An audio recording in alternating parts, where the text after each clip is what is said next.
নমস্কার, কেমন আছেন সবাই? মুনমুন রায়ের আরও একটা নতুন ভিডিওতে আপনাদের সকলকে স্বাগত। পুরো ভিডিওটা দেখার জন্য অনুরোধ রইল আপনাদের কাছে, কেউ স্কিপ করে দেখবেন না প্লিজ। তো আজকে এই যে আরও একটা দিনের শুরু। সকালবেলা রান্না কিছুটা করে রেখে ছাদে চলে গিয়েছিলাম জামাকাপড় মেলবো বলে। তো গিয়ে দেখলাম আকাশে প্রচুর মেঘ করেছে, এর মধ্যে জামাকাপড় মেলা সম্ভব না, কারণ যখন তখন বৃষ্টি নামবে, তাই সবগুলো জামাকাপড় শেডের নিচে দিয়ে দিয়েছিলাম। চারিদিকে মেঘটা দেখতে বেশ ভালোই লাগছিল, মনে হচ্ছিল মেঘ দেখে মনে হচ্ছিল ঘন শ্রাবণ, মানে শ্রাবণ মাস চলছে, এরকম একটা মেঘের আজকে কালার। তো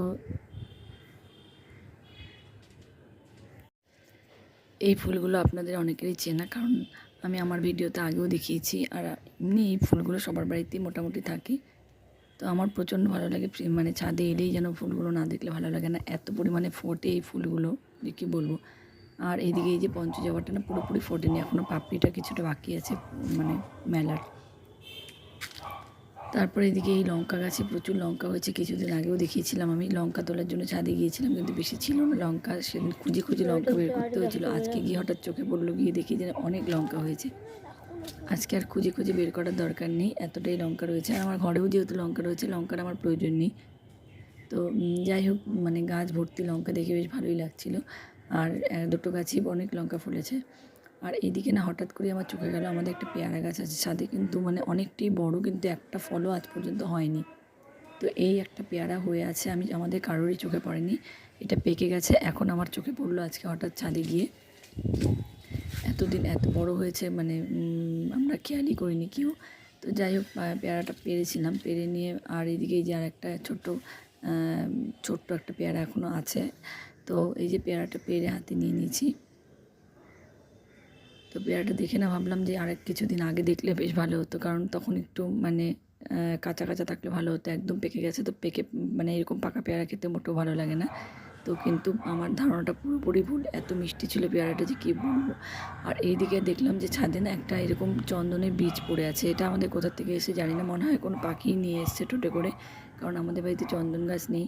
তো ছোটোবেলায় না এরকম চন্দনের বীজ দিয়ে আমরা অনেক মানে খেলেছি আর কি। তো যাই হোক, এইসব করে ছাদ থেকে এসে ছেলেকে স্কুলে দিয়ে বাড়ি ফিরে এসেছি। সকালে যা রান্না হয়েছে সেগুলো দিয়ে হবে না, আবার কিছু একটা করতে হবে।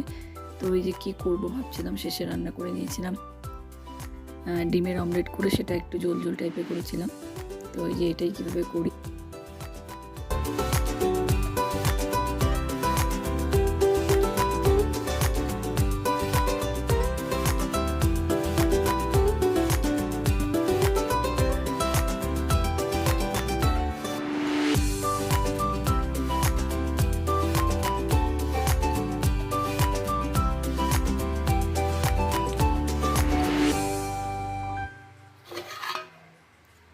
ডিমের তরকারি তো হয়েছে, আর এদিকে আমি রান্না করেছিলাম মুসুরি। সকালে আলু পটলের তরকারি হয়েছিল আর বরবটি ভাজা।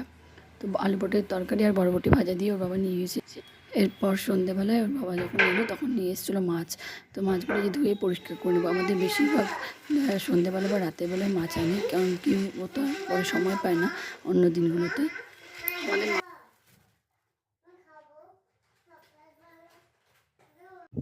মাছগুলো যেহেতু আজকে রান্না করবো না, সব মাছ ধুয়ে ফ্রিজে ঢুকিয়ে রাখবো।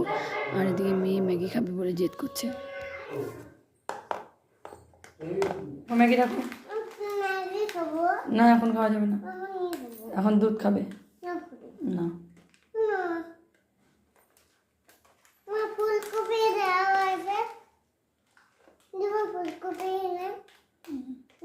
ফুলকপি নটে মাশরুম, ওটা ব্রোকলি। ঠিক আছে। এরপর ওদের দুধ মানে দুধ মিল্কশেক বানানোর জন্য সব ভিজিয়ে রেখেছিলাম আগেই। আমার আর হলো কাজু বাদামটা। তো এই যে এগুলো একটু মিক্সিতে পেস্ট করে নিচ্ছি। আগে একবারে বড় মানে জুসারটার মধ্যে দিয়ে দিতাম, কিন্তু ভালো মিক্স হতো না বলে আবার মানে এই ছোটোটার মধ্যে এখন একবার পেস্ট করে নিয়ে তারপরে বড়টার মধ্যে দুধ দিয়ে একবারে আর একবার ঘুরিয়ে নিই। তো যাই হোক, এই যে আজকের ভিডিওটা এইটুকুই, দেখা হচ্ছে নেক্সট ভিডিওতে। রক্ত লাগবে মুখ করে।